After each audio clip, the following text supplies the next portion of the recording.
बिस्मिल्लाहिर्रहमानिर्रहीम। Dear student, अस्सलाम वालेकुम। आज 10th क्लास मैथ का लेक्चर नंबर 48 और ये रिव्यू एक्सरसाइज का सेकंड हाफ जो आज हमने कंप्लीट करना है। डियर स्टूडेंट, आपके सामने मैंने 5 पार्ट करवाया था, 6 पार्ट से स्टार्ट कर रहा हूँ। पहला क्वेश्चन है 6 पार्ट 1/x² - 1। डियर स्टूडेंट, आपके सामने ये एक फार्मूला है, एक दफा प्लस में लिखना है, एक दफा माइनस में। तो x + 1 x - 1, ये पहले x - 1 या बाद में x + 1 दोनों लिख सकते हैं। Let 1/x - 1 x + 1 is equal to, आपको समझ आ रही होगी कि ये लीनियर फैक्टर है, तो इसलिए इसे कांस्टेंट a से पहले को लेट करेंगे और दूसरे को b से लेट करेंगे, यानी x - 1 x + 1 multiplying by x - 1 x + 1 on both side. तो ये 1 रह जाएगा और इधर से x - 1 कैंसिल, तो a के साथ x + 1 बच जाएगा। x + 1 से x + कैंसिल, तो b के साथ x - 1 बच जाएगा। डियर स्टूडेंट, ये इक्वेशन a हो जाएगी। अब आ जाए, हम वैल्यू को पुट करेंगे जीरो मेथड से। a के नीचे x - 1 है, तो x - 1 इज इक्वल टू 0, ये नेगेटिव उधर जाके positive. Putting the value in equation a, यानी 1 आ गया, a की इधर x की जगह 1 + 1 b * 1 - 1। आपके सामने डियर स्टूडेंट में 1 वैसे 1 को 1 में ऐड किया, 2 आ गया, ये कैंसिल, 0 0 को b से मल्टीप्लाई तो 0 हो जाएगा, a को 2 के साथ मल्टीप्लाई और इधर आके डिवाइड, तो a = 1/2 हो जाएगा।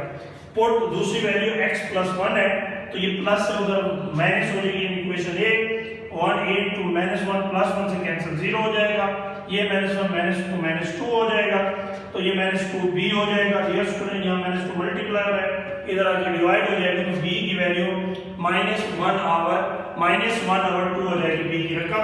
आपके सामने putting the values of a and b, a और b की वैल्यू आप इक्वेशन h में पुट करें, a/x - 1 प्लस b/x + 1। तो डियर स्टूडेंट 1/2 x में, यानी a की रकम 1/2 था, तो 2 नीचे आ गया, x - 1 और b की रकम -1/2 थी, तो प्लस -1/2 x + 1।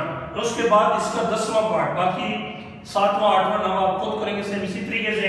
10वां पार्ट ये बहुत इंपॉर्टेंट है, अक्सर शॉर्ट क्वेश्चन में भी आ जाता है और एमसीक्यूज में भी आ जाता है। x + 3 का whole square is equal to x² + 6x + 9। पूछा ये जाता है, बताओ कि क्या ये आइडेंटिटी है या नहीं है, क्या ये मुमासलत रखता है या नहीं रखता। तो इसके लिए डियर स्टूडेंट, आप कोई भी वैल्यू पुट करें, मैंने यहाँ x की जगह 1 पुट किया है, आप x की कोई भी एनी 1 वैल्यू पुट कर सकते, चेक कर सकते हैं कि क्या ये मुमासलत रखता है या नहीं रखता।